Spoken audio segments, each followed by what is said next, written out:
Hello there, people. Are you having trouble getting kills without aiming? Well, I'm the Gaming Scientist, and in this video, I'm going to show you the best things to do for this challenge. If you get value out of this video, please like and subscribe down below. Helps me out, and I hope to help you out later more challenge videos I upload. But you came here to see how to piss people off when they go to look at the kill cam and see that you aren't even aiming. So, let's get into it. So first thing is going to be the most important part of this challenge, the attachments for your gun. I'm going to be using the M1928 to show you. But if I would change it for another SMG, or that SMG doesn't have it, then I'll tell you for that specific gun. If I don't say anything about the gun that you're using, assume that I would just attach that to your gun. So for your muzzle, I'll go with the recoil booster. It doesn't hurt your accuracy, and you need to fire as much bullets as you can since only a fraction of the bullets are actually going to hit. It's going to be like Velma shooting without her glasses.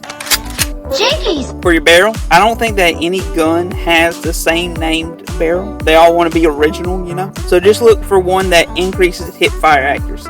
All the other barrels will actually nerf it to boost something else. Most of them will also increase hipfire recoil recovery. The MP40 boosts the sprint to fire instead of recovery, which I feel is the second most important thing for your gun during this challenge. And the whale gun is a go-getter and does both. The Owen already has good accuracy, so I went with the extra limb damage with the Goblin. I hope I'm not butchering that name. It doesn't do anything to the accuracy, and you don't know where you're going to be hitting them when you shoot. So increasing limb damage will help a lot when winning a gunfight. Turn him into Peter scraping his knee. For the Type 100, go with the Sakura Light, H4, the Carlson, and the Armaguerra, the Emrito Short. These three guns don't have barrels that boost hipfire accuracy, they only debuff it. But these barrels do increase sprint to fire speed. For the optical, doesn't change anything important for this challenge. I like the sight whenever I do go to ADS, so I put it on all these builds. For your stock, again, none of the stocks are named the same, so pick the one that boosts the sprint to fire speed and movement speed. The rest of the stocks are going to take away from your sprint to fire, and some take away from hipfire accuracy. The ones that I have different for this is the Owen with the LOR folding and the Macro with the body fold. These boost hipfire accuracy and sprint to fire, but doesn't do anything for movement. For your underbarrel, I'll go with a pistol grip. This is going to help your sprint to fire and accuracy. For your mags, go with the largest ammo size you can go so you can be like Rainbow. That way you can spray as much as you need to, and most of the time, if any of the mags boost hipfire accuracy, it's going to be the biggest one. For the Owen and PPSH, they both have two options for the biggest mag. For the Owen, go with the 7.62, and for the PP, use the 8mm. The other options take away from accuracy. For the M1928, I use the 9mm 50 round because all the rest decrease the accuracy, and 50 rounds is plenty enough. For the Type 100, I put on the 8mm 30 round. 10 rounds aren't going to be enough to make a change to make up for the decrease in accuracy. And the last one that's different is the Armaguerra. I had to put a 9mm 60 round because this one can't take any hits to accuracy because this gun just sucks with hipfire. You can literally be 5 feet from them and shoot around them without hitting one. The ammo type, I put hollow rounds because of the limb damage. I would say incendiary rounds, but I tested it out. If someone dies to the fire damage on those, that will not count towards hipfire kills. For the rear grip, I put fabric grip because of sprint to fire and recoil recovery.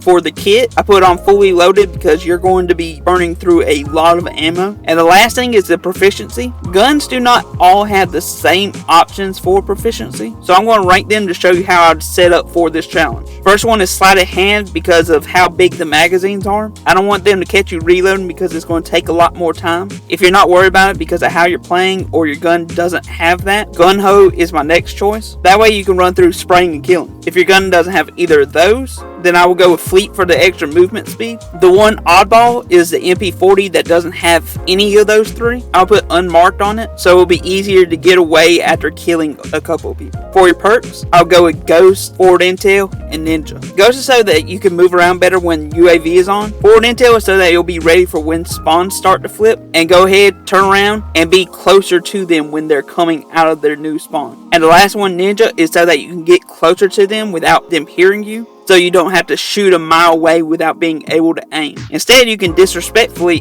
whisper in their ear before shooting them. For your lethals, I would suggest a thermite. It can do a lot of things. Block paths so you don't have to worry about people coming from that way.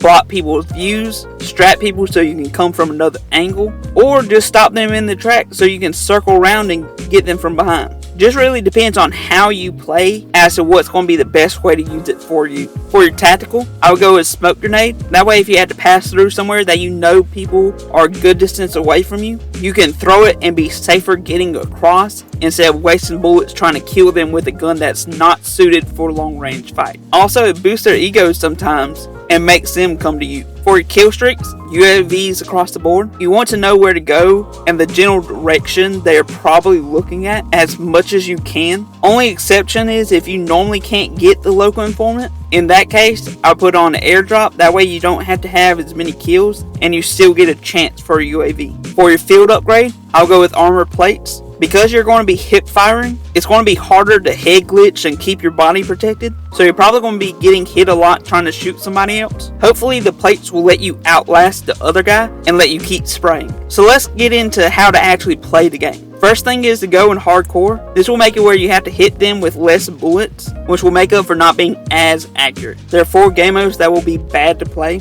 Team Death, Domination, Control, and Search. If it's anything else, that'll be fine for this challenge. Those 4 have too many campers playing that are going to be a problem for this challenge. Small map mayhem and ship hoss won't let the other people be far enough away from you to be a problem to use Hipfire. It's going to make it feel like you're next to those guys that don't understand urinal etiquette and get too close to you in the bathroom. Free for all has people coming from everywhere, so nobody is safe to camp. Kill confirm makes people come out for tags, so they can't just sit across the map sniping the whole time. They have to at least send one gopher out to pick them all up. Then patrol and hardpoint both have objectives that are constantly moving around the map, making them come out to follow the objective. Now that you are in the game, I can think of 3 good ways to play that are going to let you have a good game with just Hipfire. First thing is the run and gun way. This is just hopping around every corner and running like Sonic the Hedgehog or something. If you are playing with keyboard, a controller with paddles, or you use the claw, this is going to be suited for you because you can aim while jumping and crouching. But because you're going to be coming face to face with people a lot doing this, every second counts. So regular controller players aren't going to have a good time with this. Another way of playing is to circle around the whole map and come up behind them. This is going to require that you know enough about the map, and it's probably going to take longer because you're probably going to be spending half the match just running to the other side instead of killing. The last one is the longest way to do this, but it's the safest way if you don't know the map. Just camp. Find a place that they can't see you unless they get real close to you, preferably somewhere that the objective is going to be or that a lot of people are coming through. And for modes like Kill Confirm, you can stay near the tags for when they come up and confirm them. If you are going to do this though, make sure to get out of your spawn a little bit, because unless they're dumb, nobody's going to push into the other spawn just to click. If you're going to camp to get these kills, a little cha-cha and move side to side a little when you're waiting, because if you stand still when a UAV activates, the ghost perk won't work and everybody's going to know where you are. The last thing that I can think of is to try to stay crouched as much as you can. Standing straight up makes your aim worse, even in Hipfire. So if you can crouch while shooting,